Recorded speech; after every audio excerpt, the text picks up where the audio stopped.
Greetings, everyone. Welcome to Chosen Lifelines for Men. My name is Walter Jennings. I am a chosen life specialist where we have been called to challenge and, if necessary, change the motivation, mentality, and mettle of men. Today, I want to talk to you about having a growth mentality or a growth mindset. Now, the term growth mindset was popularized by Dr. Karen Dweck, who is considered an expert in human motivation. A growth mindset is an approach to life in which an individual believes that their talents, intelligence, and abilities can be developed further.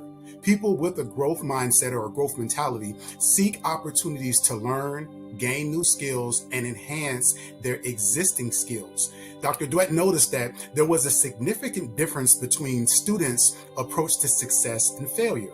Those who actually were focused on more of a performance-based outcome rather than an experience-based outcome. So she utilized this information and her observations to actually do research and to build a theory around it. And so when presented with the challenge, the individuals with the growth mindset didn't see it as a chance to fail, but rather as an opportunity to grow.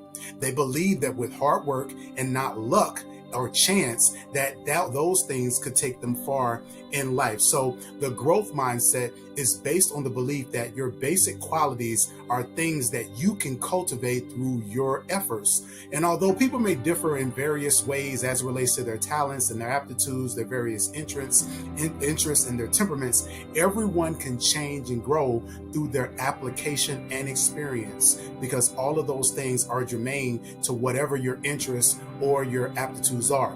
A growth mentality means believing in your capacity to develop your abilities through learning, practice, and persistence. So there are five common characteristics that are associated with a growth mentality or a growth mindset. The number one is make a decision to be a lifelong learner. This is something that is really big in education, where educators and teachers are constantly encouraged to go to attend workshops and sessions and go back to school in order to make sure that they are setting an example for their students by sitting in the seat of being students themselves and committing themselves to becoming lifelong learners, to not only about the population of students that they're serving, but also educating themselves on best practices as well. And so we want to adopt the same type of mentality when it comes to our approach as it relates to our life endeavors. Number two, embrace failure. And I know that for a lot of us, that can be a really hard and difficult phrase to really embrace. But the bottom line is failure is an opportunity to learn. Failure is about an opportunity to grow. Thomas Edison, in his creation of the light bulb, says that he didn't fail. He just found 10,000 ways that wouldn't work. He found 10,000 methods that wouldn't work in order to create a light bulb. So that type of perspective and the way that he saw failure was important in his success. It ended up leading him to his ultimate outcome, which was creating the light bulb, but not becoming discouraged in the process of it. So embracing failure as an important part of the learning, growth, and outcome process. Number three, watch your words. Now, it's very important when it comes to the things that we speak. For those of you who may be watching who are spiritual, we know that faith comes by hearing, but faith goes by speaking.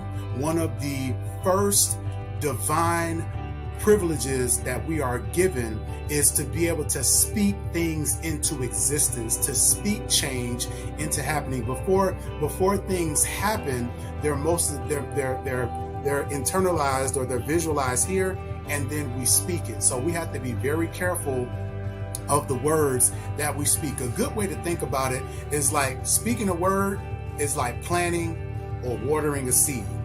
So if you don't want a certain crop, if there are certain fruits that you aren't partial to, you want to be very careful not to plant that seed, not to speak those words, because by speaking, we are cultivating, shaping, and creating the world around us. Number four, get help from others, and accept feedback. Now, both of those aspects are important, which is why they are combined together, because oftentimes people will seek help from individuals, but are only open to receive exactly what they are asking or wanting from those individuals. But in order for us to really adopt and become successful in a growth mindset, we have to be open to hearing how individuals are experiencing us, especially when we're seeking to change. So it's very critical that we have the right individuals around us who are going to speak truth to power in our lives. So have the right individuals around you and make sure that you ask for help and honesty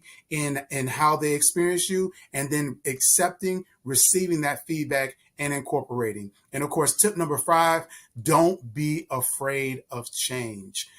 Many of us can become creatures of habit. It's easy to fall into patterns and behaviors.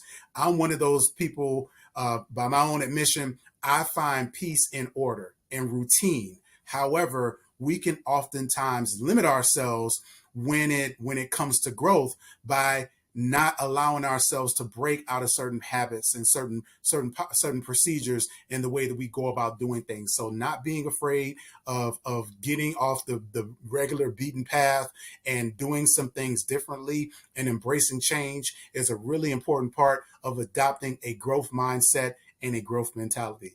Thank you all so much for your time when it comes to this Chosen Lifeline for Men. My name is Walter Jennings. Be sure to reach out to me on chosenlifespecialist.com. Book a session.